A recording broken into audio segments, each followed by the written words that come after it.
தமிழக வெற்றி கழகத்தின் தலைவர் 4 மாவட்டத்தில் மக்கள் சந்திப்பு கூட்டத்தை நடத்தியிருக்கார். திருச்சி, அரியலூர், நாகப்பட்டினம், அதுக்கடுத்து திருவாரூர், அதுக்கு பிறகு நாமக்கல், அப்புறம் தான் கரூருக்கு வந்தார்.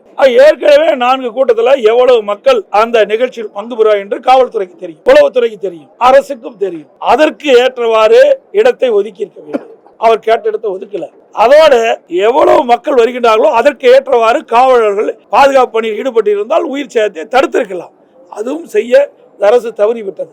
அதோட காவல்துறை அதிகாரிகள் ஒரு பேட்டியில் குறிப்பிட்ட பொழுது, தமிழக வெற்றி கழகம் கரூர்ல மக்கள் சந்திப்பு கூட்டத்தில் 500 காவலர்கள் பாதுகாப்பு பணியில் ஈடுபட்டு சொன்னாங்க. அப்படி தொலைக்காட்சியில் நான் பார்த்தேன், ஊடகத்தில் பார்த்தேன். ஆனா அப்படி 500 பேர் அந்த மக்கள் சந்திப்பு கூட்டத்தில் காவல் இருந்தால் என்றால் இல்லை என்பதுதான் தெளிவா தெரியுது. எல்லா ஊடக நபர்களும் நீங்க இருக்கிறீங்க, எங்களுக்கு எல்லாம் உங்களுடைய தொலைக்காட்சியில் பார்த்தா அந்த கருத்து சொல்றேன். எவ்வளவு பேர் அந்த ஸ்பாட்ல இருந்தாங்க?